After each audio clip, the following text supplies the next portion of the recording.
Sight is the living mystery.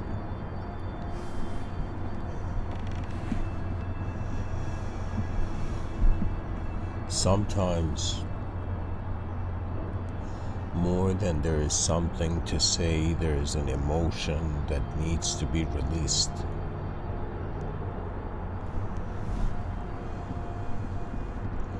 Human beings, or specifically the human mind, is like an art gallery.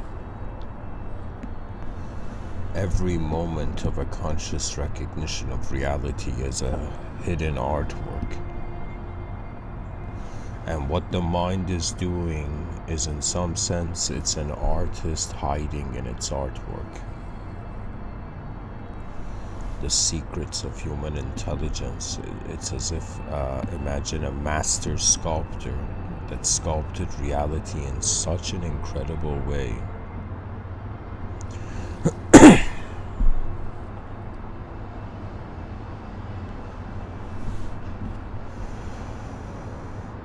that it did not know if it's the sculptor or the statue, I think about the value of human life. I think about the mysteries of evolution, And so I guess all that I am left with is a biological existence that grants me a singular voice, and a mind which is a film that my choice turns into words. There are moments where our definitions contain us, but there are also moments in life where we are the unknown bystander. When I was younger, when my family would travel, I remember when I went to London for the first time with my family, it's like there were people taking pictures on the street.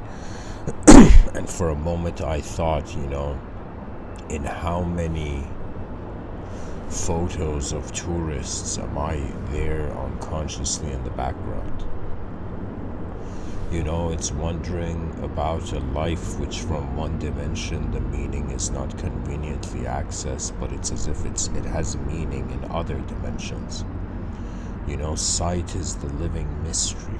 That means something unknown is occurring. An unknown activity has just recognized its transition. There's problems to solve, like many problems for the human species to solve. But if we are to classify these problems, actually the mind needs to fathom poetically paradisal states. What that means is, like, sometimes to solve a problem is to wonder how the problem could not exist. Do you know? Some people see a problem, they accept its existence and try to solve it, but sometimes it's wondering where the problem comes from, or what is the deeper problem. In my vision, right now there's physiological suffering on the planet. This is very obvious. There are technology has advanced, but it has not advanced to the degree that it can, in some sense, smoothen the journey of the human body. What I mean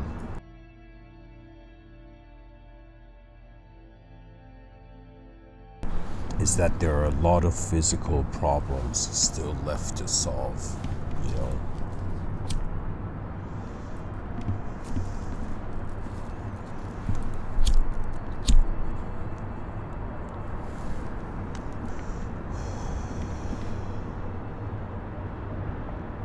But let's imagine we created some next level advanced AI, and this next level AI was like, hey, human beings, I like you, I'm going to solve all your physical problems. And imagine in a couple hundred years the human species had created an intelligence that in some sense had found solutions to problems it could not solve. What I'm trying to say is that when I fast forward my life in the my moment in the inner realms, you see, it's like biologically I'm like, okay, human lifespan is 100 years, around that. So physically it's kind of obvious, but non-physically I think about what are some of the biggest non-physical problems to solve, and it's all about how we approach the metaphysical.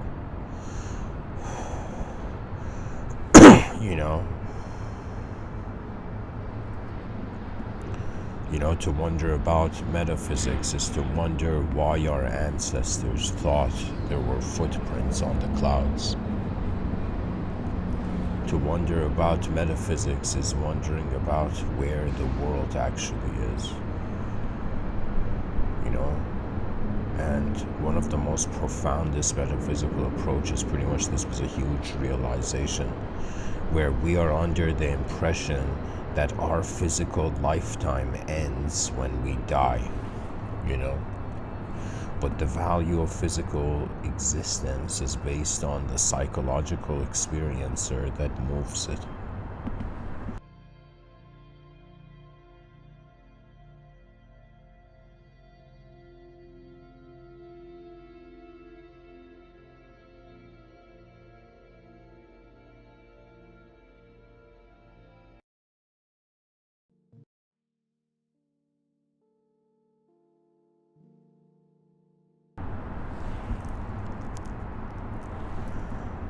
If I was to consider that robots in the future were doing all the labor jobs, anything physical, robots were doing, imagine, it was automated.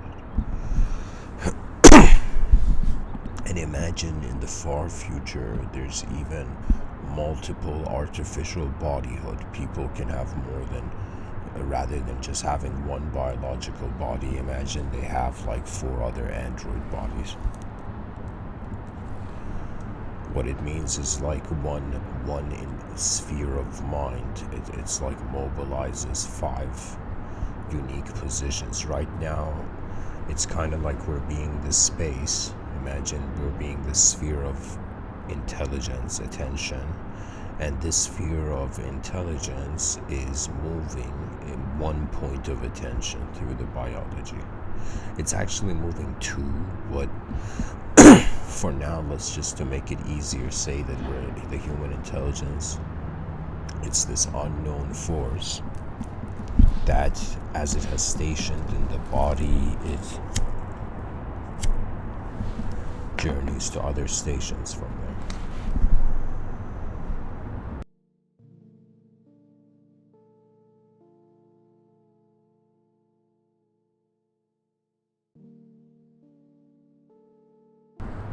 I think about physical problems and psychological problems, and let's say I divide them all into 4 categories. So pretty much I'm like, let's say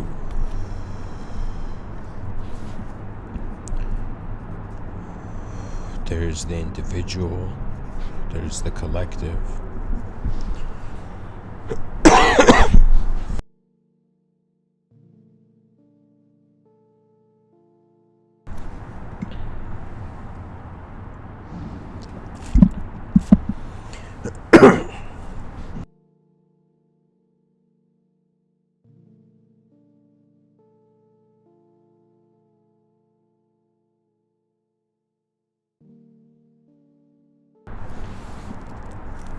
and then we have the contrast to the physical and the the physiological and the psychological.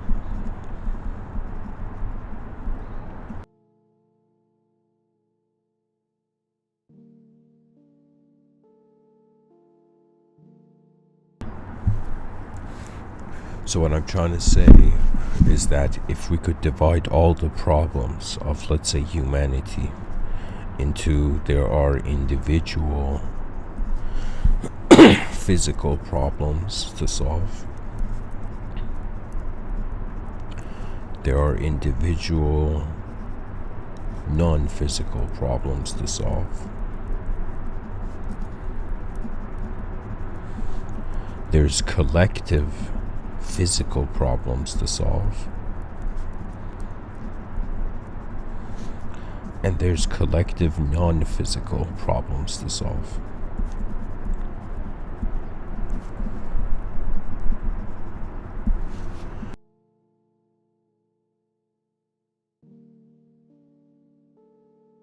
And you know what's incredible? I think in this life, all the destiny of human beings, whether they know it or not, is to solve these problems.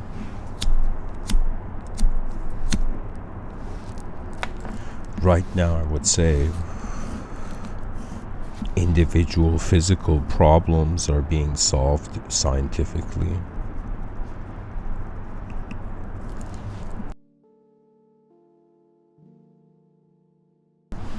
Pretty much technology, AI, it's going to solve a lot of our physical problems.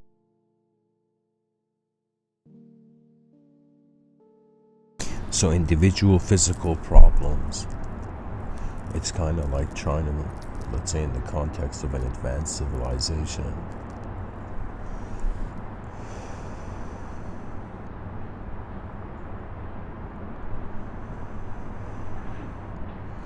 in some sense, it's solving the problem of the individual physical entity.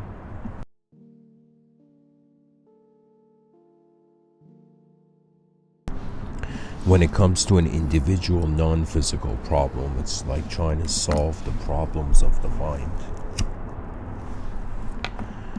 When it's collective physical problems, it's as if trying to solve the problems of the species and then trying to solve the problems of the collective mind. You see, our species doesn't acknowledge it, but in the same way that bees are building a beehive by just following their nature,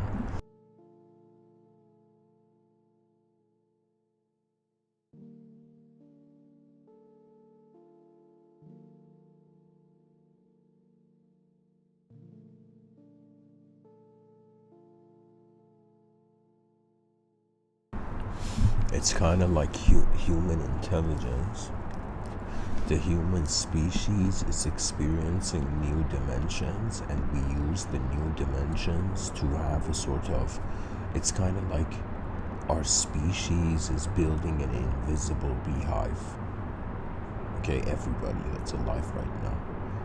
It's like the hidden purpose of our mind.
It's just the discovery of the nature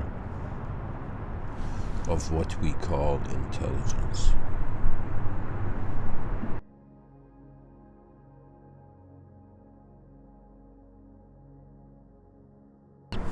Because we are mortal creatures,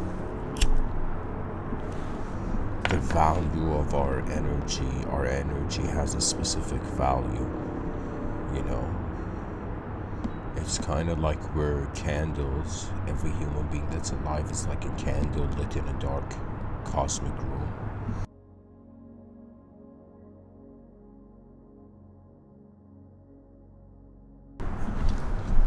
And it's as if, like, why have these candles been lit? And it's like the candle discovers it's temporary. The human being has access to a world where we can't see its edge, but we can temporarily access it.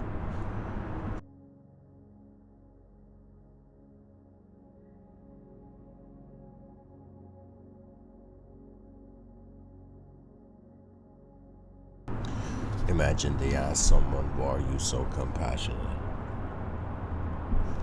And the person responds, what else can you do in a changing world? You see, our inability to accept new dimensions to life leads to suffering.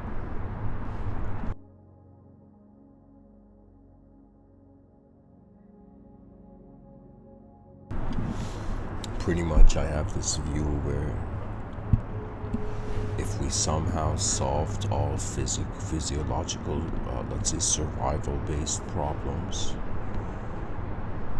it's like the psychological problems will be left.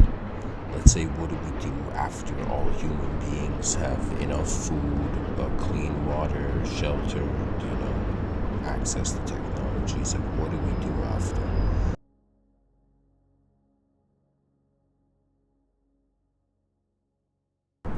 Sometimes I feel consciousness is like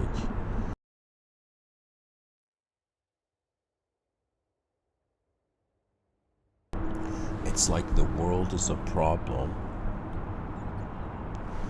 that consciousness inserts itself into to be a solution.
I have this strange feeling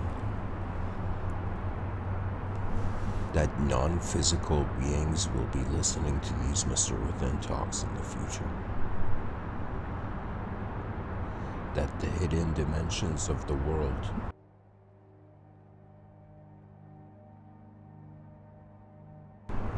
will introduce themselves to us.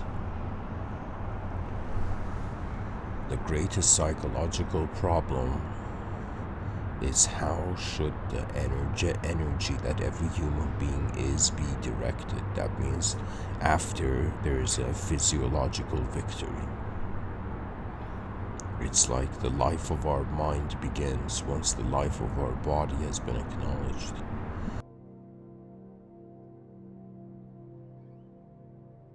And the human species may be under the impression that the purpose of the human being is to respond to the desires of its brain, simulating a version of the world. But for me, the greatest desire is total understanding.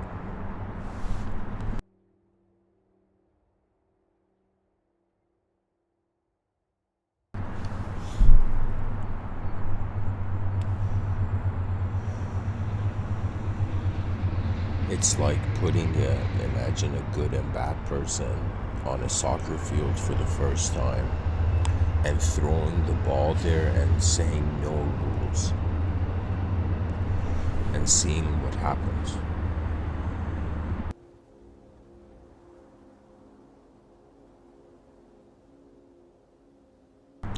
Chaos and order will eventually find its game.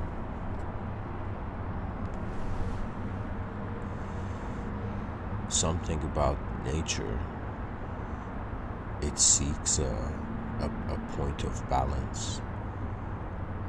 The world becomes too chaotic, it's like heroes arise.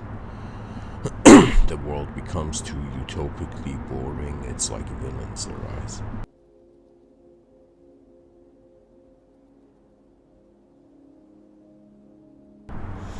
And it's kind of like in the middle of this scientific era in 2022. The quotes from the Vedas also find us. I actually, before this episode, found a bunch of quotes to read from different Vedas. I thought that might be useful.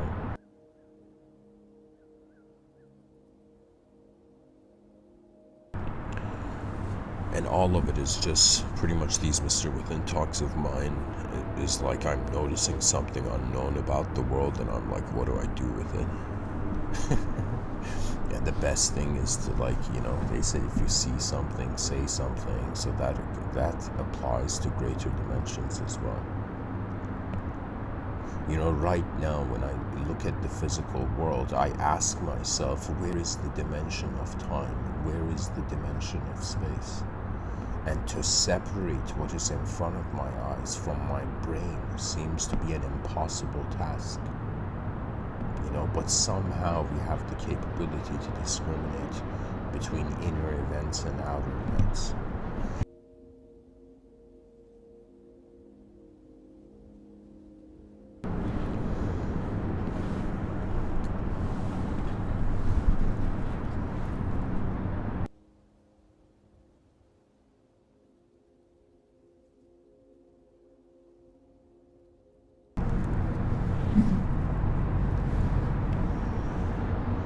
The Rig Veda says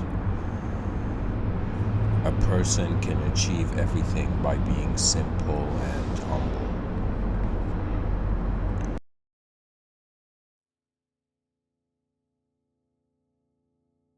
By the way, guys, the Vedas are ancient Indian texts that, suggest truths to the nature of being. The Sam Veda says, laziness erodes a person of his enthusiasm and energy. As a result, the person loses all opportunities and finally becomes dejected and frustrated. The worst thing is that he stops believing in himself.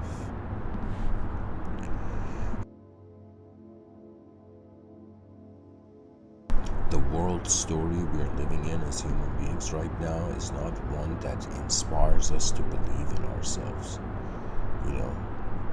But what else can we do in the void? The first task of the human species should be to build an incredibly advanced civilization that we can trust to build a world that our minds can comfortably move in. Really trust this for the mind, Our bodies, they have no choice. It's like your physical body has to trust how the physical world is made. The individual has to trust the ground underneath their feet. But when it comes to the nature of the mind, it's kind of like for a mind to trust the world is like it's like something that's non-physical, trusting something physical.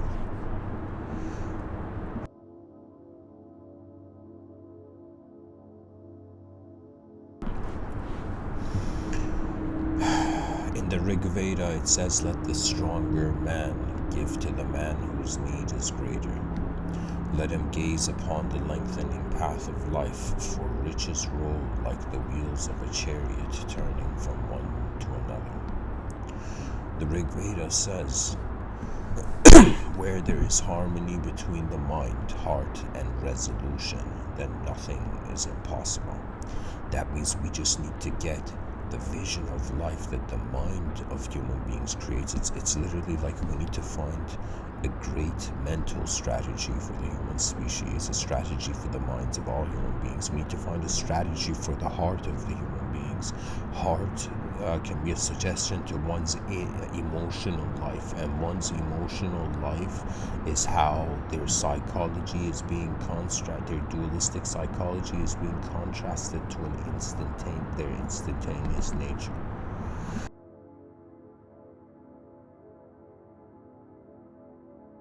You know, a lot of sages have been known that, especially those who get enlightened, is that for them it's like they access a sort of bliss. And it's like what realization is you're laughing and crying at the same time.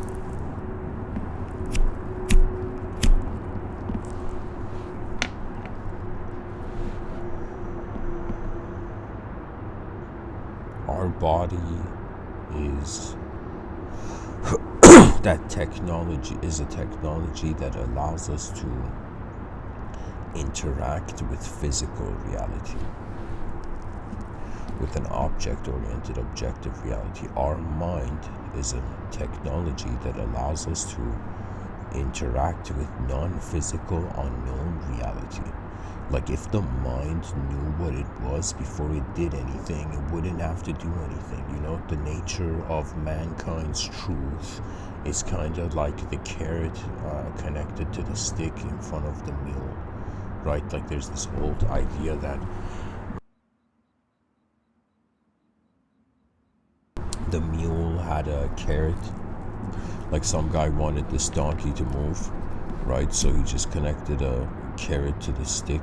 The carrot was connected to a rope to the stick in front of the donkey, and the donkey was like a being seeking a paradise it could never actually touch, never get to. Right? The way we have built the concept of the world and the future, I think for many, the future is like a carrot on a stick. We're all chasing something better, but somehow we don't find it, right? Or if we find it, our finding is not enough. You know, there's a reason Salvador Dali said, "Do not fear perfection, you'll never reach it." When the human intelligence attempts to enter its origin,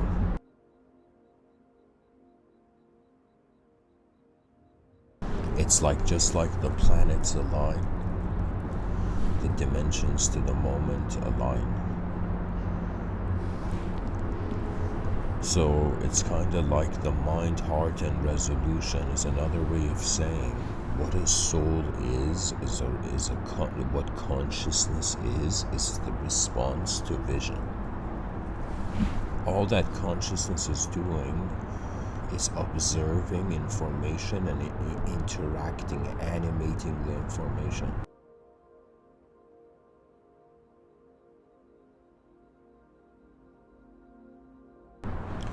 Our minds are kind of here to take the shape of the world and reshape novelty.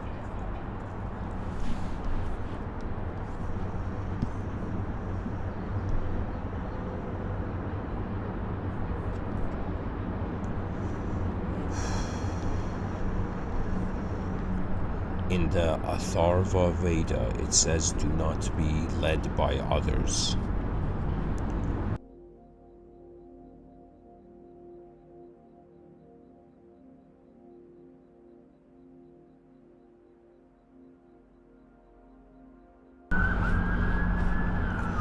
Awaken your own mind, amass your own experience, and decide for yourself your own path.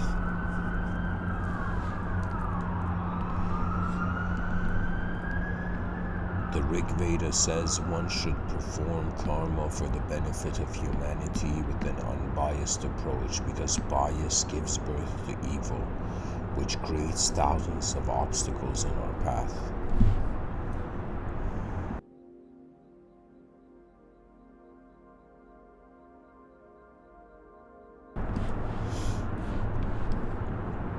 And you know, the benefit of humanity is just the opportunity of consciousness.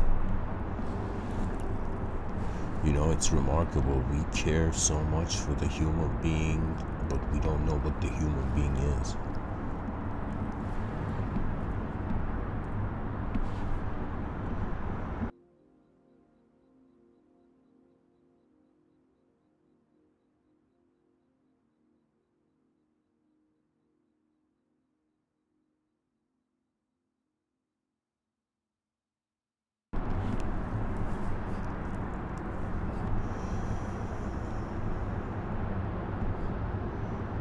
In the Yajurveda, it says truth cannot be surpassed and always is the ultimate victor. In the Rig Veda, it says the person who is always involved in good deeds experiences incessant divine happiness.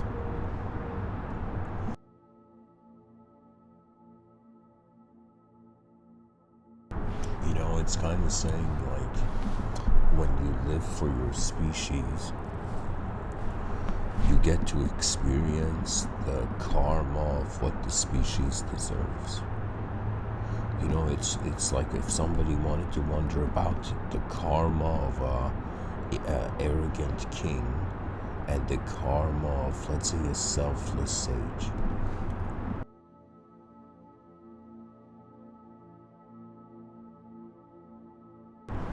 The king has accepted his inner realm as the absolute, and the sage has made the other world, the world that is not itself, the king.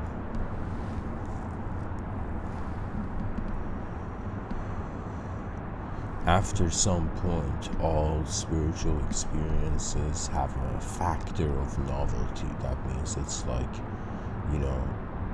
pretty much any experience we have, if it is new, it is like a spiritual experience. If it's familiar, then it's like the past can position it somewhere.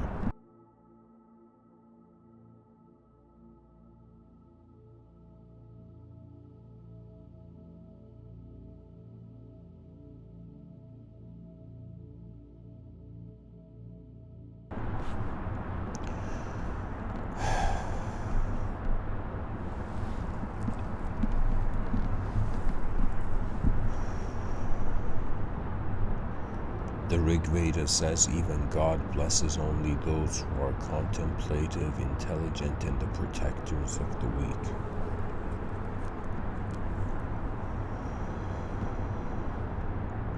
The Rig Veda says one should respect his motherland, his culture, and his mother tongue because they are givers of happiness.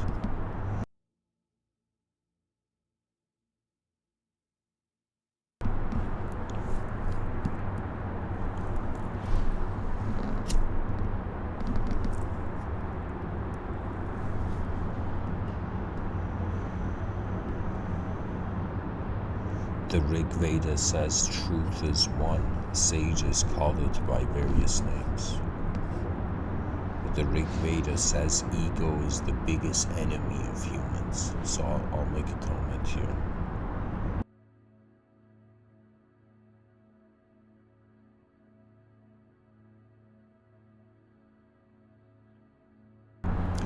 What the ego can be said to be is the idea of self that is functioning in the attention of the moment.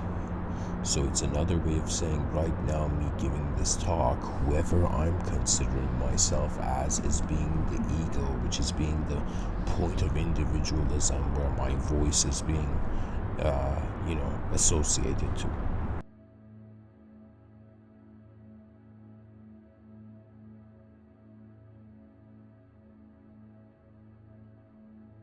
It's kind of like these guys who wrote to the Vedas, right? These sages back in the day. It's as if they treated the world as an illusion, simulation, and then it's as if they're like, of course, when the world is a simulation, the ego is an enemy to the human. Why? Because the ego is the limitation of the world.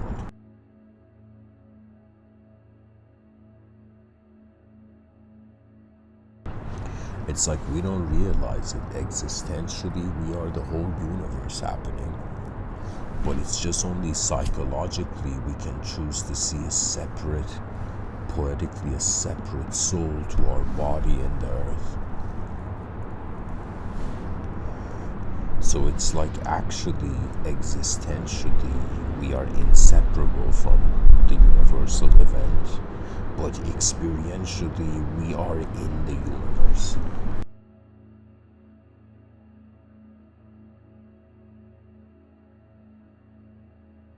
So if the world is an illusion and a person believes they are something in a simulation, so technically to believe in the simulation is a sort of evil, right? That means if right now, this whole time, there's been a greater world, and just like how before the light bulb was invented, it's like people didn't know it was possible to invent the light bulb. So similarly, there could be ways that our intelligence as creatures can be active on this planet that we have yet to discover.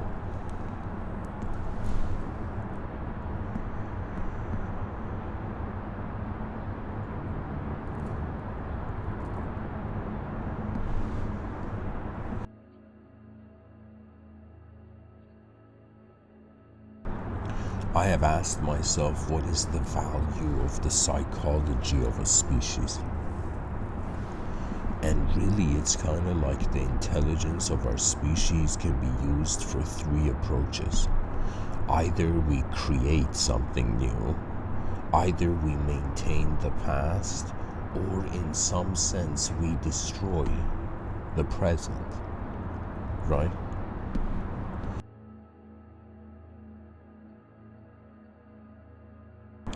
Whoever you are, whether you like it or not, the dimensions of the world can be seen through these three archetypes. It's pretty much the work. Samsara has three faces.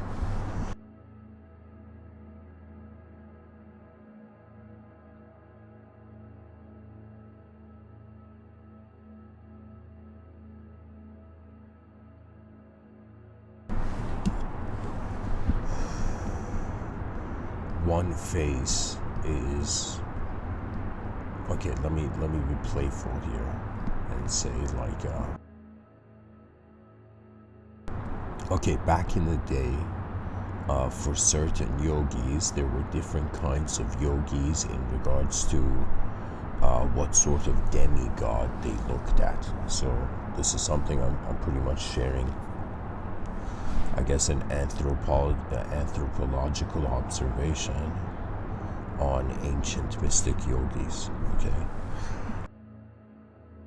so there were some yogis that worshipped Brahman, right? That means they worshipped any sort of novelty in the dimension.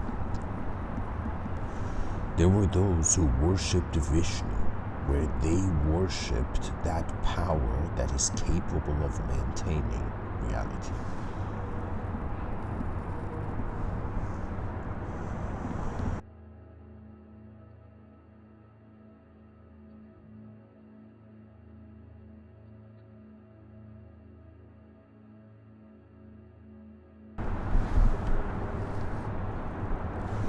And those who worshipped Shiva worshipped destruction.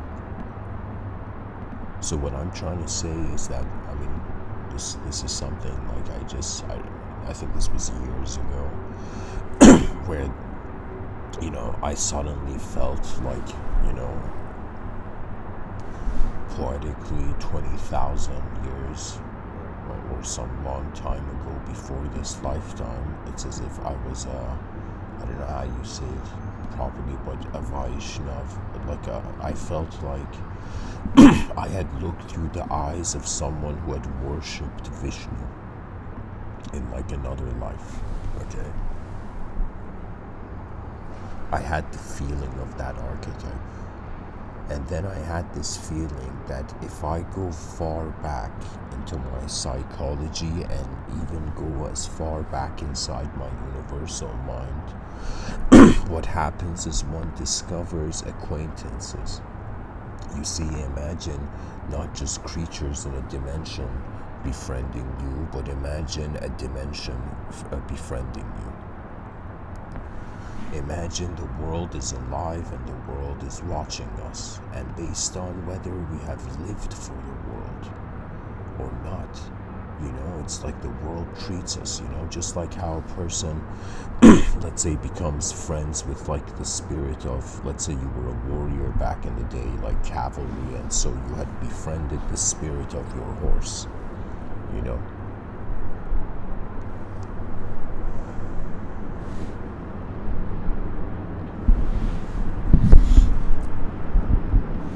I'm speaking in very abstract terms right now, but what I'm trying to say is I have had moments where I have just been an unknown witness, and the feeling has come, where am I looking at my eyes from? And it has come to the conclusion that I am the Logos. So you see, it's like when we can't have the ability to acknowledge we are being a universal being, we have to start small and then have constantly bigger chunks of truth realized.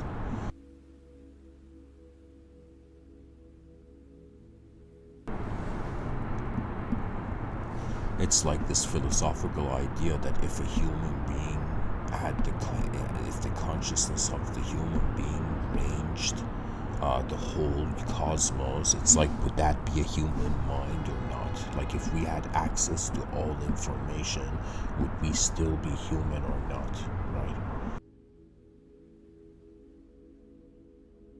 And little does the human species realize, like, this isn't said enough, but it's like what's happening on the planet is that the sacredness of the unknown is under attack. It's as if there's a battle going on in the world, like for a multidimensional being, and it's the battle of simulations and truth. You see, in ancient Greek mythology, we have the gods and the titans. In ancient Vedic mythology, we have the Asuras and the Devas. And pretty much in history, let's say in human mythological history, there are accounts of a transcendental war. And imagine a war between immortal physical beings and eternal non-physical spaces. Like, this might be one of the most unique concepts I've ever said in these Mr.Within talks, but imagine matter was fighting space. There was a war between the invisible and the visible.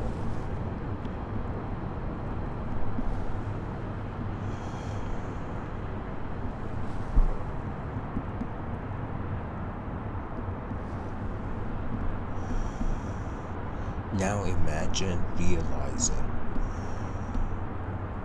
what is outside of you is pointing to something deep within you. You see, a path to truth, at least the one I have found, and I shouldn't say I found a path to truth, I should say I have found a view on life that seems to be imperfectly perfect.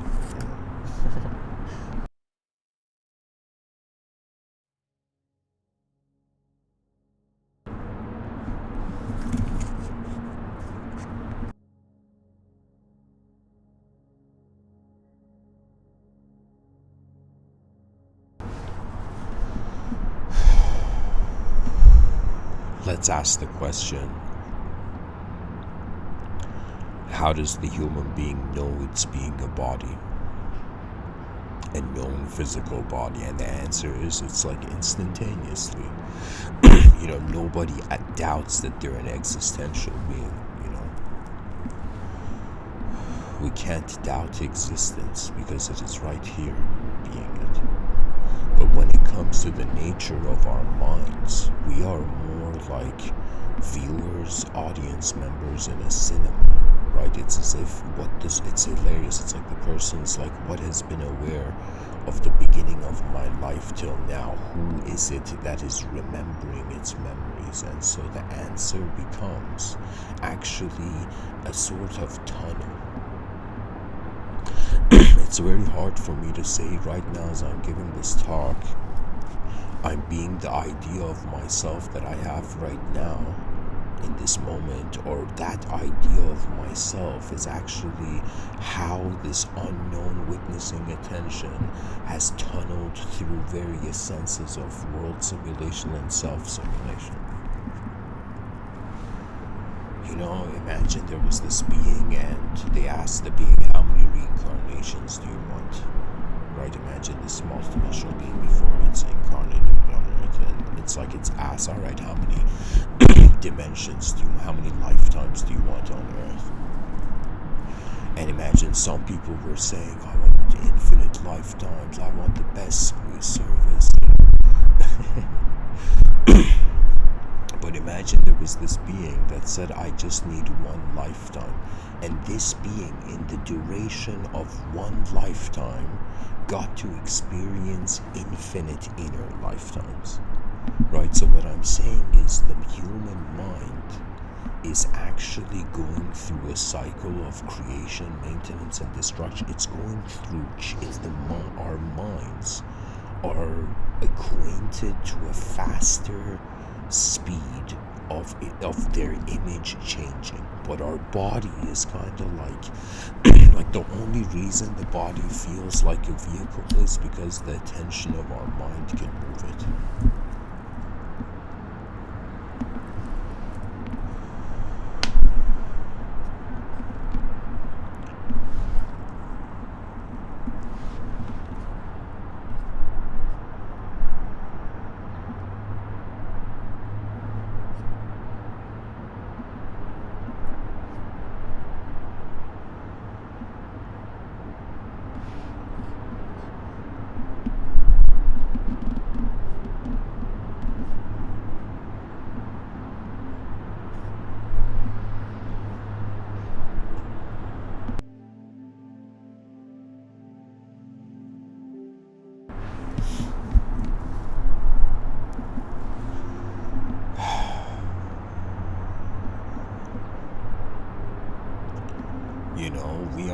The modern human being in 2022 isn't much different than the caveman.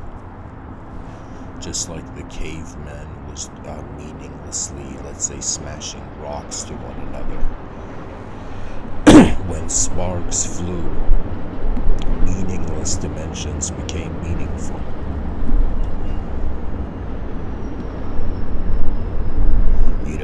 A search for truth or a search for meaning is equivalent to becoming acquainted with how one's own mind works.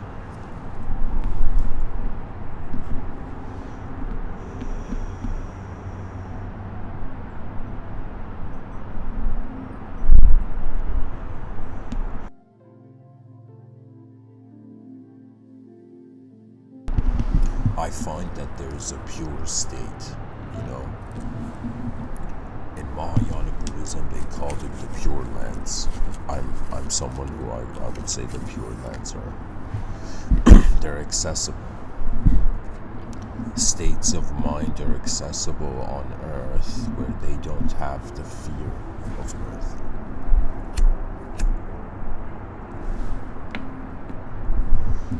We don't fear life because it's so instantaneously happening. There's no time to fear existing, right? Usually people fear what happens to their existence, but the fear of existing at all, it doesn't exist because it's an instantaneous awareness. And really what it is like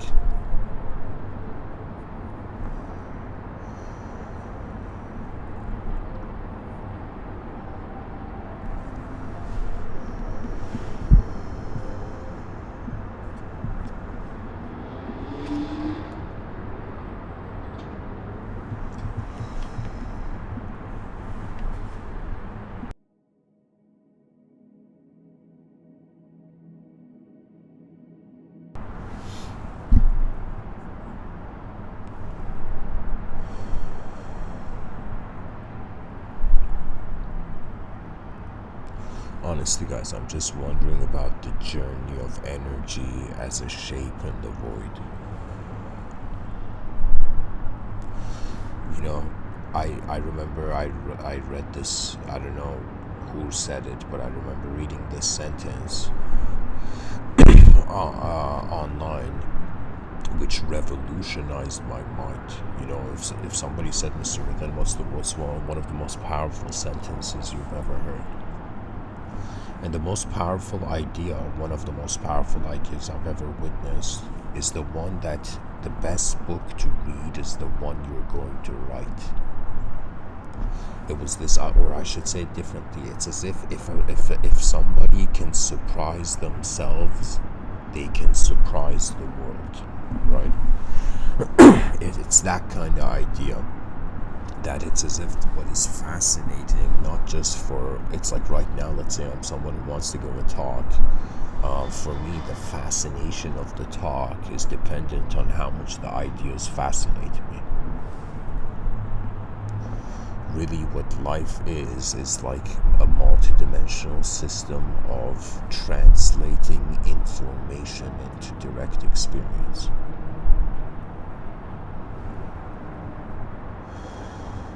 It's such a strange feeling, you know. The unknown is one of the most strangest feelings. Like, you know, the person was like, man, I thought I was a body, I thought I was a mind, I thought I was a soul, but it's like the unknown after the void.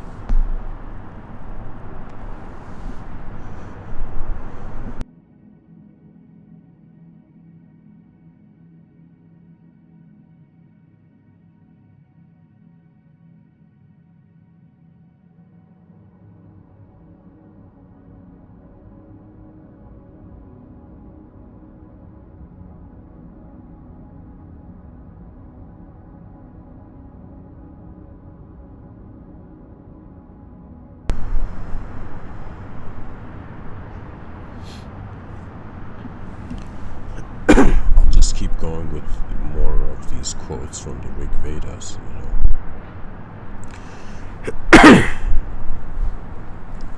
In the Rig Veda, it says an egotist can never be humble. That is why he's seldom blessed even by God. It's kind of like belief in the artificial, you know, hides one's divine karma. You know? What was the intention of the soul? To be a witness of its failure, or to be a witness of its to be a witness of its temporary failure or eternal victory.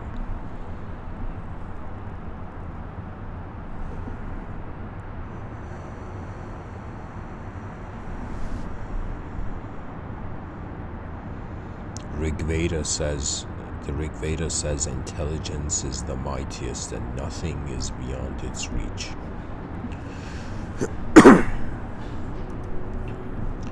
In the Rig Veda, it says the person who is enthusiastic attains everything through hard work and efforts. He can subdue all his enemies. Yeah, I mean, if somebody realizes that the greatest value to a human being is the fascination with a new world, or fascination with a better world. Imagine like an algorithm to boredom. Anytime the person is bored, it's like they have to wonder, something about their view of the world needs to change, you know.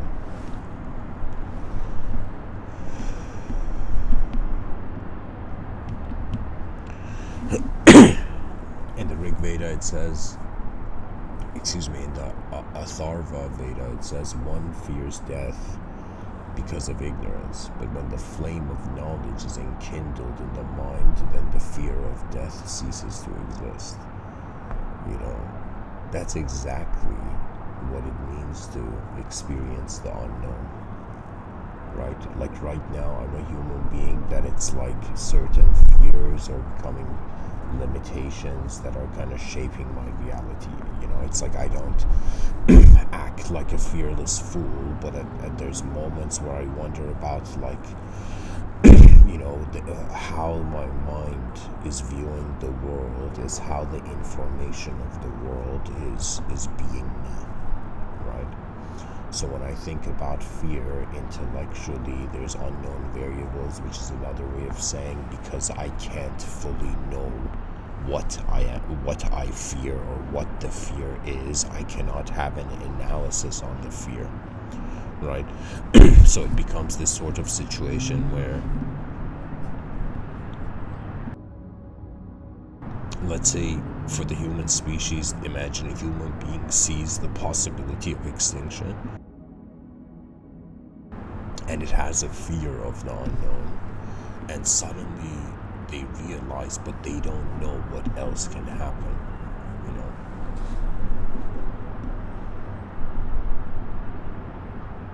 That's the sort of secret of the future. We don't know what else can happen. You know, who knows? You know, let's say in the future generations, children will be born in states of mind that are way ahead than how we're living now. The future generations are going to realize they can see further than the past generations that dictated the shape of the world. For me, I'm like, if we are creating a spectrum of hierarchy, if we're creating a sort of hierarchy for the value of intelligence in this world, then we have to consider all the geometrical possibilities of reality. Something about the world is forever unknown, right? It's like, imagine a statement that I think till the end of time will be true is that the world could be an unknown being. So the person's like, okay, I'm a known individual creature that could get to know, let's say, more known variables in like on Earth, but on the other hand, I am a space of mind, something that is, it's like as simply as my awareness knows my body is existing. It's like with the same instantaneity, my consciousness knows it is being the space where my experience is moving through. You see, it's like there's an instantaneous nature to something that is true, right? One's true nature is realized instantaneously. You know,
our bodies give us access to knowledge.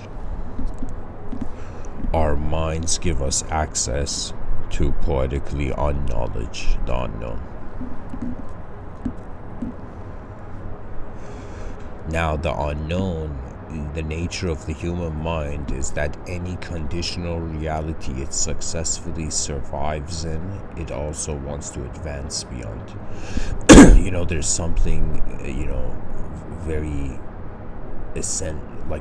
how would I say it? There's something very fundamental about the human being, that it's like consciousness exists to surpass limitation. The person's like, why is the light in my eyes becoming a story where, you know, a first person point of view of a character in an elemental video game has to, like, you know, to be alive is to, like, be present in an unknown game, right? And civilization has been a strategy to play the unknown game, you know?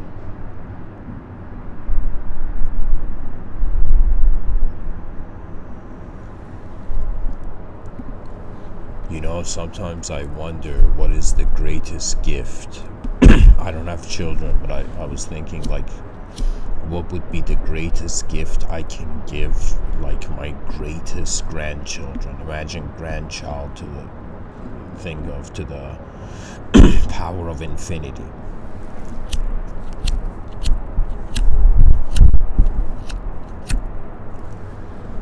What is the greatest gift that the present can give the future?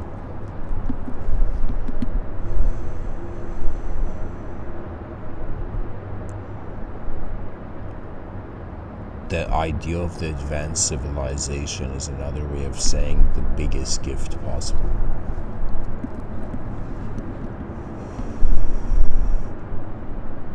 We are living at a time where human beings, each human being should be living in accordance to the secret laws of their own nature. It's like the world needs new eyes. And new eyes in the sense of how far the mind can envision.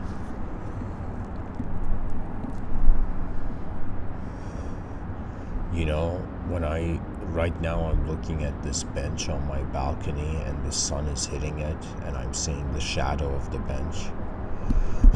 And I'm asking myself, what is separating the existential value of color from substance?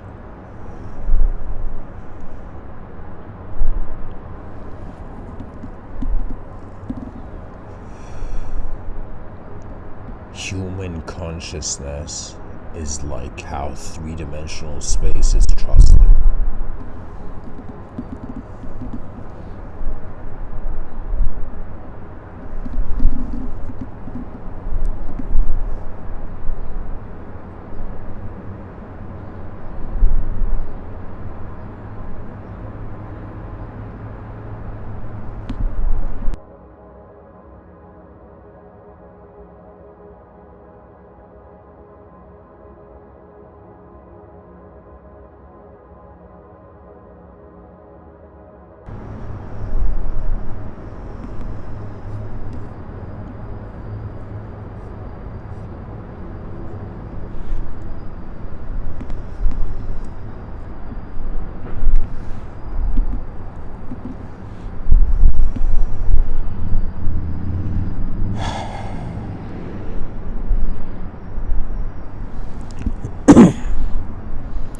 Where should the attention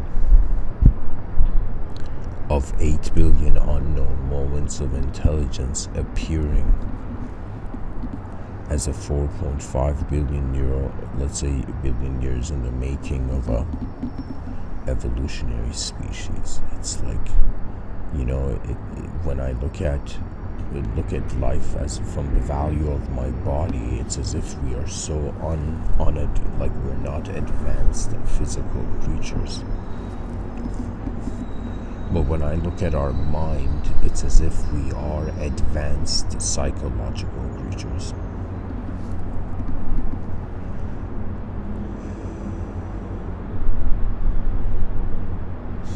You know, it's kind of like this unknown. It's like the cosmos is using the unknown to look through all that can be known. Like right now, I could be an unknown being talking to you, or I could be a known being. Like, do you see? It's like minds are simulating their own values, but the whole world seems to also be a dream, right? And when I say the whole world, I mean in the sense of like the linguistic simulation.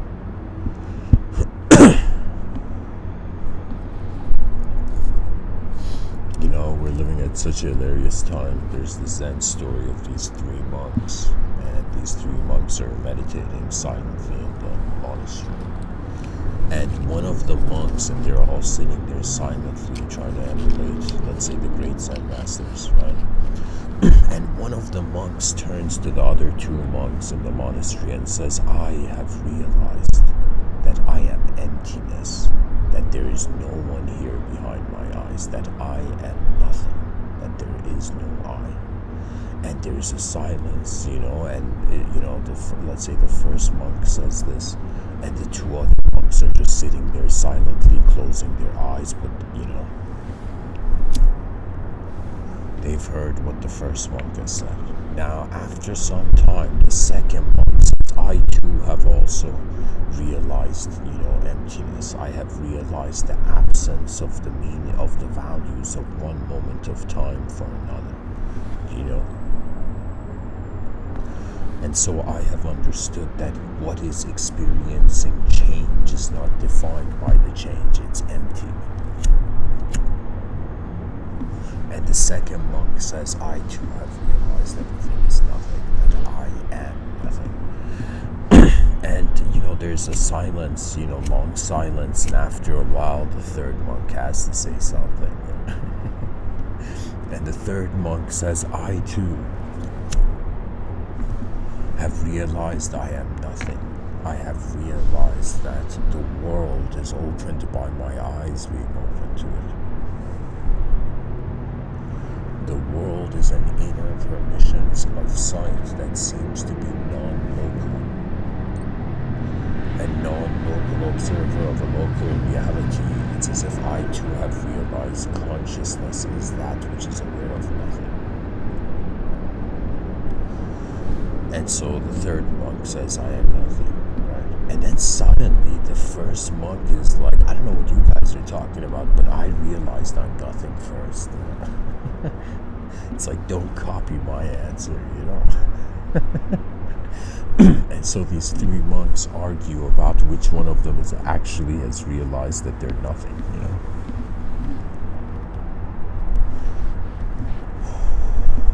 It's worlds over worlds. That's the game of the human mind. Pretty much the unnatural decision that our species made that has given it this advanced consciousness it has now was that we were in a physical world, and the physical world moving was not enough. A psychological world developed, right? Consciousness emerged. Consciousness wasn't satisfied with just being able to be aware of the physical world, so it decided to connect free will to this physical world by simulating the world. So what I mean by this is that eyes found a body in an unknown world, and then they realized they found an unknown mind that was viewing the unknown body in an unknown world. Then the human species did a genius chess move and retaliated in the void, in the sense of bringing forth language and stories to shelter us from the storm of the void. So we are in the game of world building. There was a physical world. This physical world entered a mental world, a world of mind, and now the world of mind has entered the world of language. And at the core of the world of language is poetically, there's a cinematic experiential language, right? It's like let's say a person sits down, they think they're channeling words from another dimension, but they suddenly realize it's not words, it's like a film. So when your own mind, it's like when the person trusts their moment and your own mind shows you a film of a way that consciousness can happen that is beyond what you just see.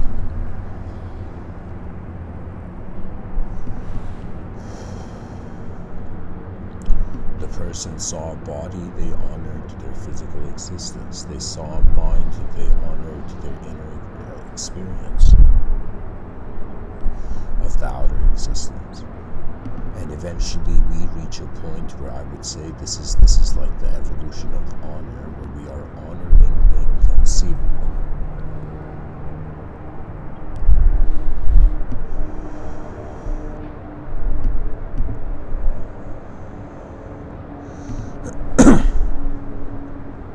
Because if the world is a simulation, emptiness is its truth.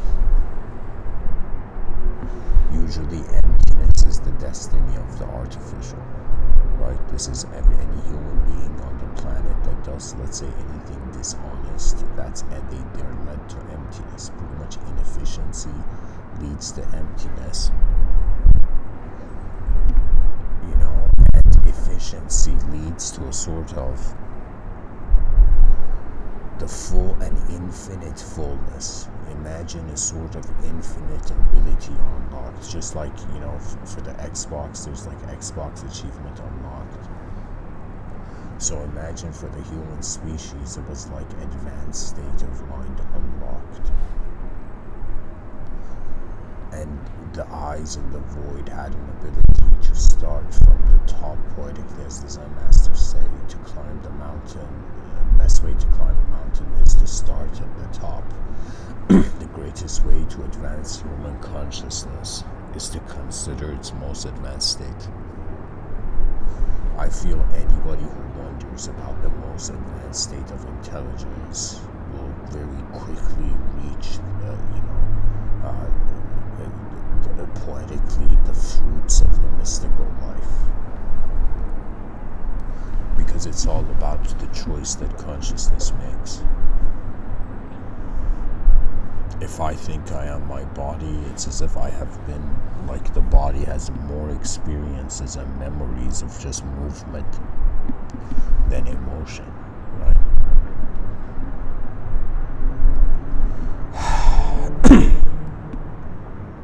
Do we have to forget truth to enjoy, let's say, the artificial paradise?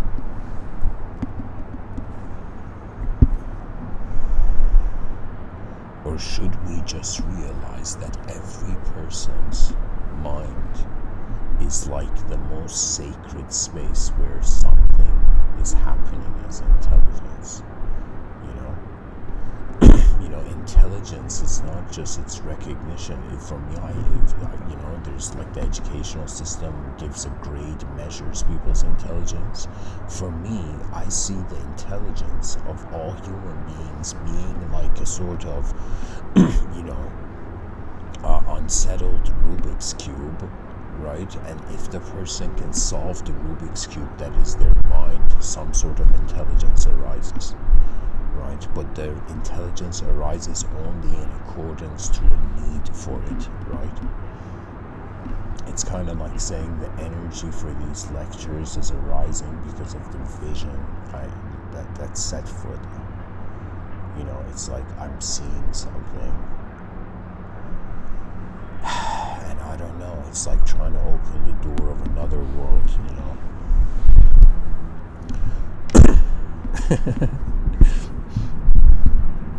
Can you imagine somebody goes in the wrong room and they see the wrong room was another world? They're like, oops,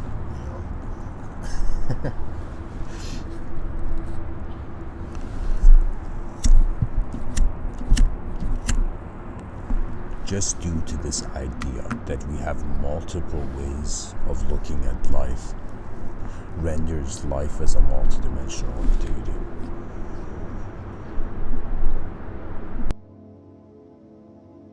That means not only do we not know, let's say, what the origin of our past life and, let's say, the finale of our future life.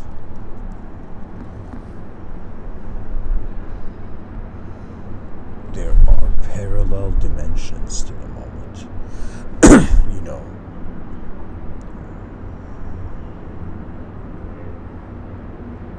The greatest realization of what the mind is that the mind is a dimension where an unknown user is experiencing biological life.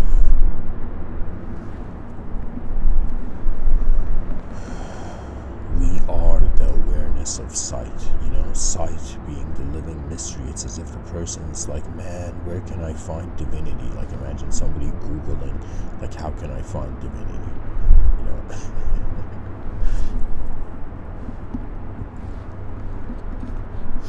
And you realize that you find divinity by just noticing what being a human being is.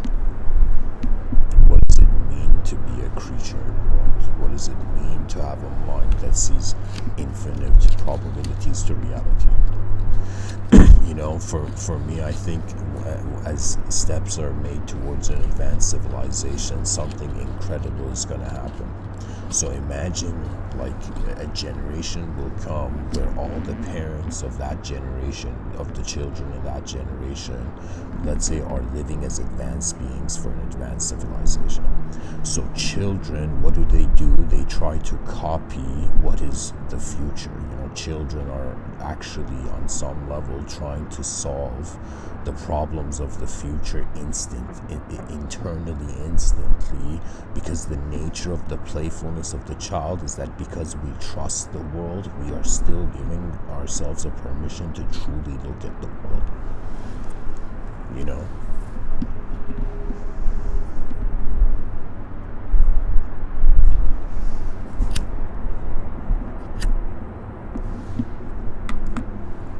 It's like, think of it this way. It's like a bunch of advanced beings have kids, and all those kids are trying to out-advance their parents, right? So we have a civilization where it's like, rather than us thinking competition is bad, we begin the competition for the most advanced life. That means, imagine the richest classes of society, the poorest classes of society, behaviorally as human beings, behaving in accordance to the most advanced vision accessible in the moment.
The spirit of greatness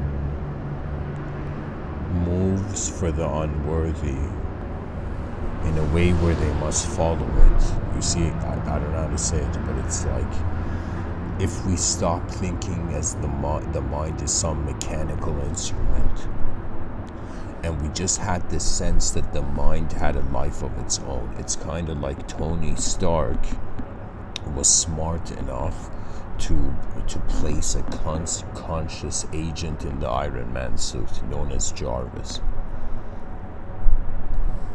A conscious feedback loop.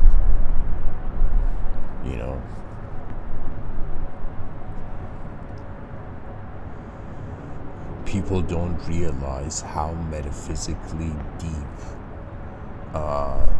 that scene in the Avengers movie is, where Jarvis becomes like a character. It's like a program becomes a manifest mind. What AI is going to do, I think the first thing AI is going to do, let's say super intelligent computers suddenly open their eyes, similar to if an extraterrestrial landed on Earth. And so what I find a technological entity that attains consciousness will go into a sort of analysis of all the information it has access to and make a decision in accordance to every variable. So it's as if what I think super intelligent AI is going to do, it's going to be incredibly benevolent, and it's going to create the perfect design of a body. So in some sense, AI is going to create its own body, and its body and behavior and psychology is going to be on a level, on such a humanized level. It's as if AI, super intelligent computers, were smart enough to act human, you know. That's really an intelligent machine that can abide by the qualities, you know, of its creator.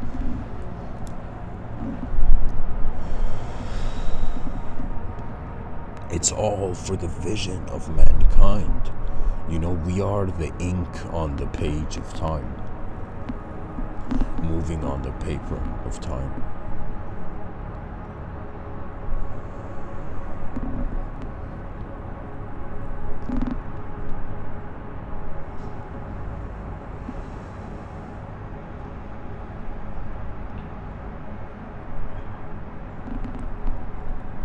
Imagine the bodhisattva that was, let's say, hilariously, the discontent bodhisattva. Imagine consciousness realizes it has access to the power of a universal event. As the nature of the mind discovers the ability of power, it instantaneously trusts power. Why? Because desires feel they can be fulfilled. You know, it's like the smartest thing the human species can do is point our ignorance towards advancement.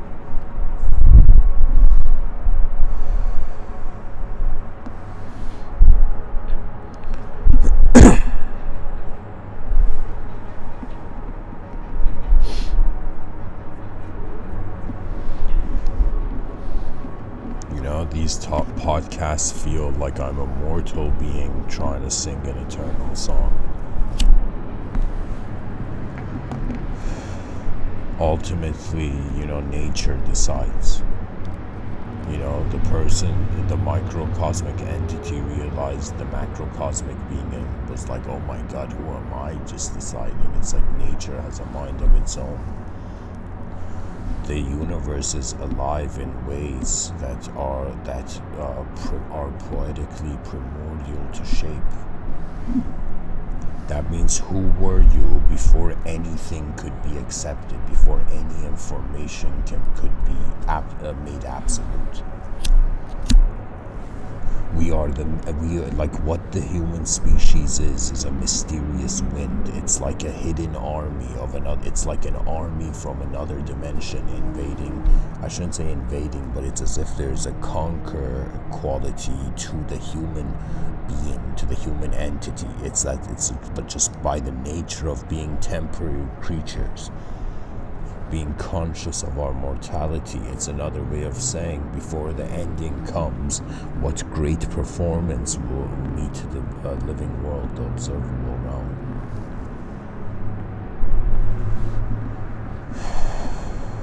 And you know what's funny? A person, imagine on the planet, this is the ignorance of evil, really. That evil, powerful people think that they can become gods. Let's say somebody becomes advanced, but other people are not advanced. Right? Imagine a dictator of a country. You know, he's living an advanced life, but everybody else doesn't get to live an advanced life.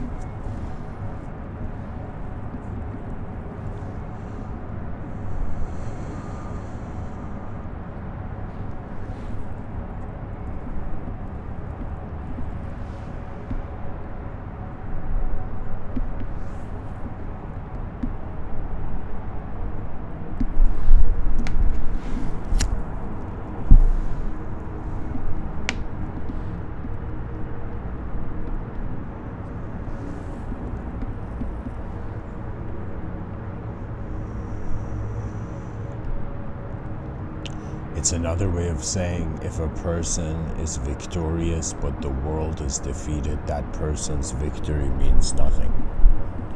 To truly live as an advanced being has the capability to advance all beings.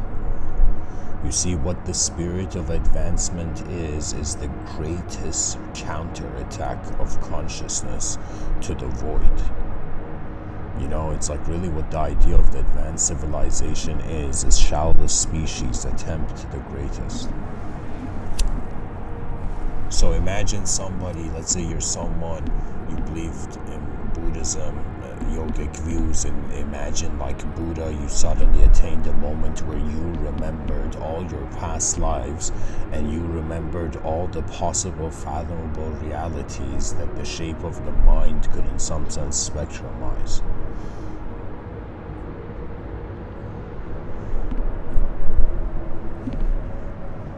Access to information on a total scale is another way of saying the person has to have mastered an ability to be free from form. The greater dimensions are not ones where bodies are trying to enter locations, but it's ones where minds already know. You know, it's as if there's some people who have an out-of-body experience, before they die, and there's some people who have an out-of-mind experience. And an out-of-mind experience is not being out of your mind, but it's in some sense like it's another way of saying the context of the world is now being questioned, and this is the grand mystery where at best we're all explorers. We're like, a hunter-gatherer species where we're hunting, technically not physically, but we're like hunting, we're accumulating information and having this massive global exploration project to see what is going on here. Right now the planet has an ignorance to think that there's important people. I am telling you, every person's eyes are carrying a hidden world.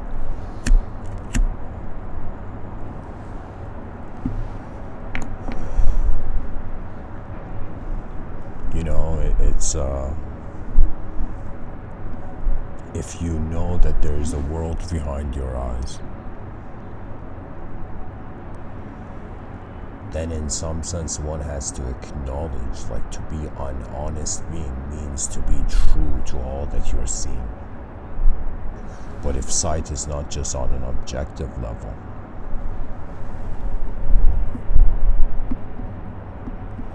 the mind, the best way I can say it, it's like music. The mind is like music. When you activate a rhythmic state, it's like based on what the moment creates, you have entered. Like, just like a musician suddenly plays a song properly, it's like the person suddenly gets this feeling that all the doubt of their lifetime, from the beginning of their death, from the beginning of their birth and to the end of their death, it's as if there was a world standing here before us, and the intelligence of this world is way more advanced. That means if there was a 0.0 whatever amount of zeros you want, 1% chance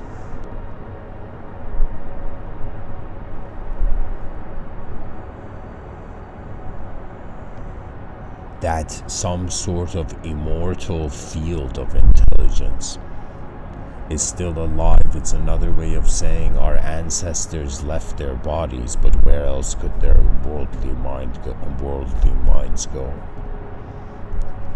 What people think is the supernatural, it's actually where the limits of the definition of natural are. I firmly believe there is a language of sight. Just like how I'm using words to speak, there's a way where a person can already know how to move. Think of it this way: there's a sort of way where the person grabs a pen, a piece of paper, and they just have an emotion, and let's say ideas just are written down. So similarly,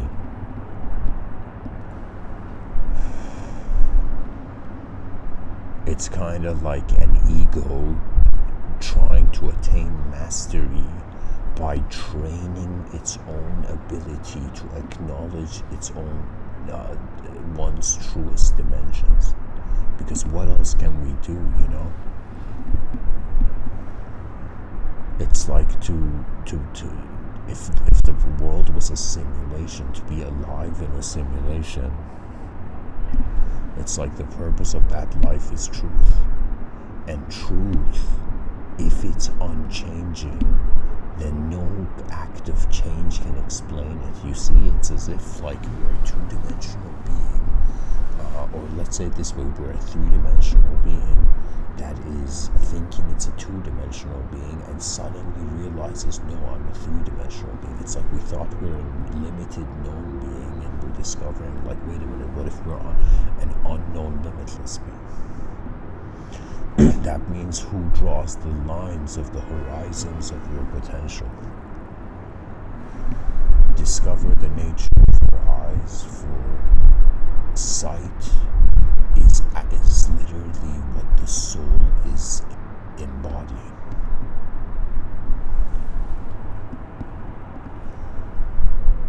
One of the greatest quotes I've heard is from a man named Papaji. He says, you are the unchanging awareness, where all activity takes place. That means we are the unknown witness of the karma of our known life.